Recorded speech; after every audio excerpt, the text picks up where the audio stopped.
நம்முடைய பார்வையில் பாவியாக தெரிபவர்கள் இறைவனுடைய பார்வையில் யார் என்று நமக்கு தெரியாது. என் அடியார், என் தோழனை, என்னுடைய சகோதரியே, நீ ஒரு பாதையில் இருந்து மீண்டு நற்பாதையில் அமைத்ததற்கு பிறகு ஒருபோதும் இந்த மனிதர்களை குறித்து கவலை அடையாதீர்கள்.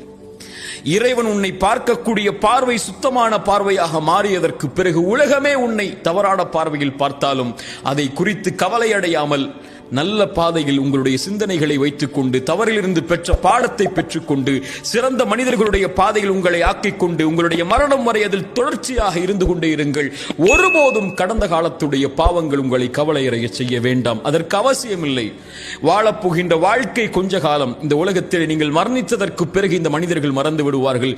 100 ஆண்டுகளுக்கு பிறகு நீங்கள் வாழ்ந்த அடையாளமே இருக்காது. 200 ஆண்டுகளுக்கு பிறகு நீங்கள் வாழ்ந்த சரித்திரமே இருக்காது. இப்படி உலகமே உங்களை விடும் போது நீங்கள் ஏன் கடந்த கால பாவத்தை நினைத்து எதிர்காலத்தை அழித்துக் கொண்டிருக்கிறீர்கள்? அப்படி மனிதர்கள் உங்களுடைய பாவத்தை நினைவு கூர்ந்து கொண்டே இருந்தால்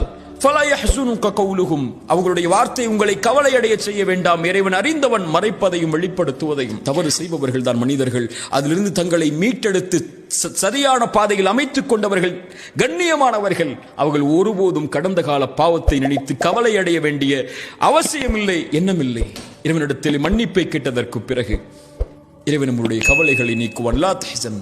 கடந்த கால பாவங்களை நினைத்து உங்களுடைய பாதையை சீர்படுத்தியதற்கு பிறகு ஒருபோதும் கவலை அடையாதீர்கள். அதை குறித்து மக்கள் உங்களை நினைவுபடுத்தினாலும் அதை கொண்டும் கவலை அடையாதீர்கள். இறைவனிடத்தில் கண்ணியமானாக வாழ்ந்தவர் தான் வெற்றி அடைவார். மனிதர்களுடைய கண்ணியத்தை எதிர்பார்ப்பவர் எப்போதும் தோற்று போவார்.